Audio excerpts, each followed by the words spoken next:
In this video, I'm going to be going through all of the cubes in my collection and talking about them, recommending to you, saying whether they're good or not, and overall just getting a look at all the cubes that I have possession of. But with that out of the way, let's just jump straight into the tour. Starting with some unofficial events, we have the Unofficial FTO. Don't know if I pronounced that correctly. This is the first FTO I got, and I think it's a pretty good puzzle. Haven't practiced FTO that much, but I do know that this was better than the original FTOs that were here before this one. But then I upgraded from the Unofficial to the Dian, and now this one is actually probably even better. I feel like it's bigger, but it also feels more like speed cube like. I'm not the biggest FTO fan of all time. I do know how to solve it, but I'm telling you, you probably like the Dian more than the other one. This is a very solid FTO. Next up is the windmill cube, and this is basically a 3x3 that can kind of shapeshift. It does still function the exact same as a 3x3 though, except finger tricks are harder than usual. I mean, that makes sense because it's obviously not evenly aligned on the top. The sides don't have 3 layers. It kind of only really has 2, but it still kind of functions the same as a 3x3 because there's like this layer, and this layer. It's just that these layers happen to be split across different colors, which is weird. But all in all, the only thing you really have to worry about on this cube is the center rotation. Otherwise, this is probably easy to solve. Next up, we have the mirror cube, which is a pretty similar thing. Basically, it shapeshifts when you turn it, but other than that, it does act like a normal 3x3. Mine does have a defect on it because the sticker is peeling off, and this is the only mirror cube I have, so I can't really use this in competition. I think there are better mirror cubes out there, but if you just are a casual solver like me, you could probably get used to this one. Then there's an Ivy cube, which is like an easier version of this cube or Pyraminx. A highlight here is you can get the situations where there's only one corner twisted and everything else is solved, but other than that, this cube is not that hard to solve. So yet another easy unofficial event out the way. There is this monstrosity, which seems like it's a 3x3 without corners. This is also designed so that it is impossible to speed solve if you do not use wrist turns. But yeah, yet again, it's not that hard to solve. Or maybe it's not that hard, but it is painful. Yeah, I would say this doesn't work as a normal basketball, but it is a cube, and it is in fact an easy cube, because any half turns you do on this cube will just revert you to the solve state. Also, any U and D moves you do will keep you in the solve state unless you only turn it halfway like this. So the only way you could really scramble it is by doing R's and L's and then doing half turns or quarter turns, but overall it is not the hardest to solve. It is also not easy to finger trick, as has been a common theme by these unofficial events. I have 2 yeet balls for some reason. They actually feel very different. This one actually feels very loose, and I can kind of turn decently fast on this. Of course, it is very easy to mess up, as I am doing. This one definitely also has the potential to be fast, but it is just not as fast for me. But yeah, yeet balls and basketballs have the same problem of rolling around. Continuing with the real life thing, we have a pig here. Now I will say that this is technically not solved, but I don't really know where this piece goes. I don't know if I can flip it in place. This is basically just a 3x3, except actually kind of hard. And also, as per usual, hard to finger trick. And then there's the penguin, which is a lot bigger and doesn't even really fit on screen. This is just a 2x2, and I would say the 2x2 normally is very easy. This one definitely looks very interesting when scrambled. There is the Megaminx here, which I think is actually pretty good. If you didn't know, the Megaminx is basically just a 2x2 version of the Megaminx. Overall, I like this puzzle, but I don't really practice it at all, and I practice other unofficial events more, although I just don't practice unofficial events at all, really. Here we have the square 2. If you scramble this up and you don't know how to solve it, it can look really terrifying and like a lethal weapon. Forget about stepping on Legos. Who wants to step on this thing? Here is the 2x2x3, the domino cube, which I am top 10 in the world at. If you know, you know. If you don't know, you are one of many. The main problem with this cube is it has a very high chance of popping. Again, if you know, you know. There is the Rubik's Magic, which I can't quite fit on screen, but I am actually decently fast at solving. I just don't know the best finger tricks for this last move. But yeah, this is the solve state. This is one of my favorites, the fidget spinner. Of course, it also acts like a cube, but that is the lame part. It also does shapeshift, which is interesting. Obviously, we have the 1x1 speed cube, which is one of the harder unofficial events. The main reason they don't add it is because of its difficulty. And also, I have a second one here. There's this 3x3 made up of elements, and it turns very weird sounding.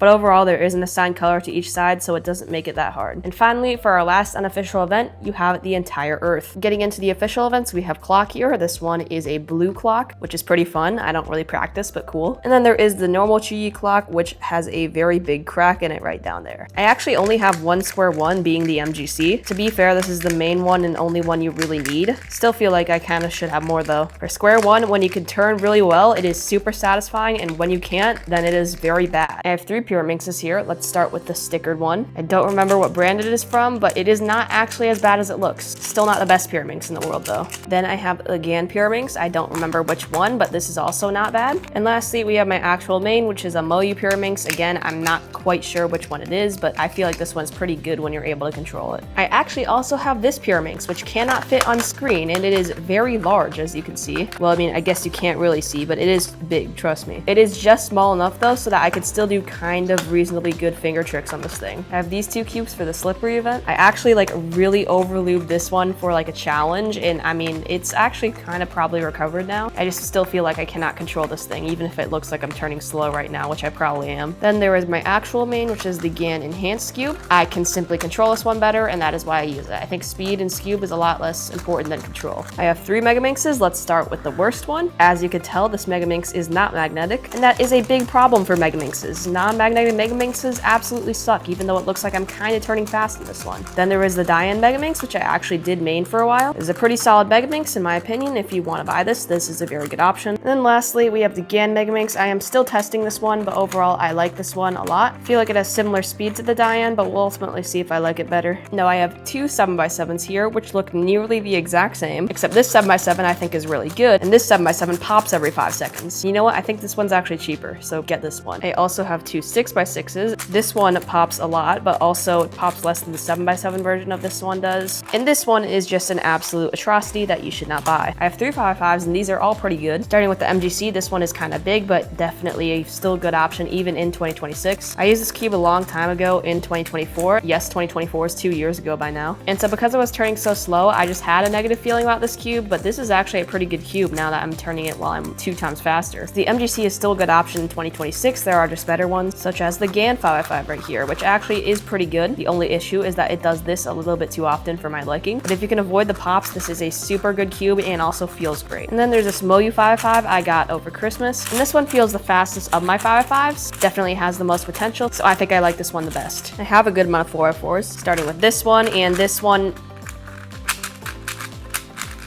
Not great. There's also the MGC, which is not bad, but is also not the best 4x4 as of right now. Then I got the VIN, which I think is even better than the MGC, but also pops a lot more than the MGC does. Overall, would recommend this cube to people who can control cubes very well. Then there is the AOC, which I have been using for a while. I feel like this one's more similar to the MGC than it is the VIN. And then there's the GAN, which I'm still testing, but is amazingly fast. It is so fast, and I haven't really encountered any popping issues with it. I have a few 2x2s as well. Starting with the carbon fiber one, do not get this. Then I have the GAN, which, I mean, if GAN focused on making 2x2s, they probably could be pretty good at it, but I don't know if this is really that great. This has potential to fit well, but this also is the one without magnets, so this just could be a thing that is wrong with my cube. Just if you see a 2x2 like this is not exactly what you're hoping for. Then I have 2 MGCs here, and for some reason, these feel kind of different. This one feels like slightly more controllable than the other one right here. I don't know why. This one just feels slightly faster, and I use this one more. They do feel very similar, so I wouldn't be too worried about this. But yeah, the MGC is a pretty good 2x2 still. And then I got the Chi one, and I think I like this one the best. It is definitely quieter than the MGC. That is not something I've talked about too much, but also has the potential to be the same speed as a lot of other 2x2s, so it still can be good. But now it is time to move on to 3x3s. Let's just get this out of the way. Do not get the carbon fiber 3x3 if you are serious about speed cubing. This might actually seem like it turns decently fast, but you just cannot look ahead at all in this thing. Also, do not get these ones. These feel like Rubik's brands, but if you made them really small. There is also a small GAN version, which is a lot faster and a lot more advanced, but this is still way too small to use in competition. And there is an even smaller Rubik's Cube, which barely turns, but it does turn, and it actually is kind of decently fast if you know how to wrist turn well. I mean, I guess this is technically still finger turning, but like you're using your wrist. There was also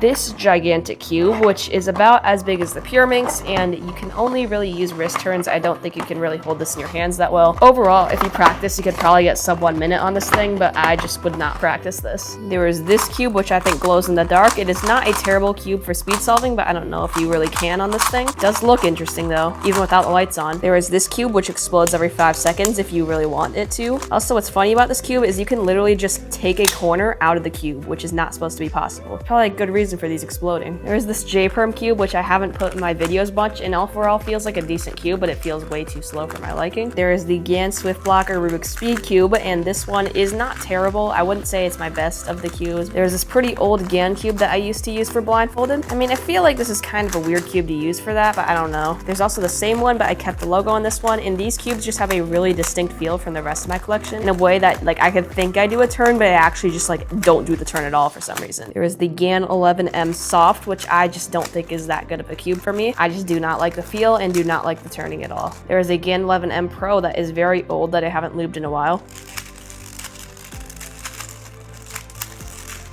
That's bad. There is the GAN 15, which was never really my main, but is not a bad cube, and I think this would fit with a lot of people, especially with the amount of settings it has. This is the Tornado V4, and this cube I use for blindfolded right now. It is decently quiet, which is definitely a plus. I don't think it's definitely the best blindfolded cube in the world, but overall, you could probably even use this to main for 3x3. It's not a bad cube at all. We have multiple way long V10s, which I use for one-handed, and that is a pretty good one-handed cube. I actually got a 12-second time with this on one-handed. There is this Moyu cube, which definitely feels very fast because it is recently new. It has octagons for centers right here, but it does just feel like a newer version of the Scan Cube. We have two RS3 MV5s, and I actually did main one of them, but then one got like a sort of thing that I was worried about happened to it. It can't really be seen on camera, but I mained this one instead of this one, and not really because of any really big reason. There was the Super Way Long V2, which is super fast because I haven't adjusted this one yet. Any Moyu cube like this is very good for someone who knows how to control cubes very well. I can in competition, so we'll see how these go in competition. I haven't had a competition this year yet. This will be releasing on a day in which I am at a competition though, so look out for a vlog next week. But lastly, we have the Way Long V11, and I did adjust this to be tighter than it was out of the box, and this just feels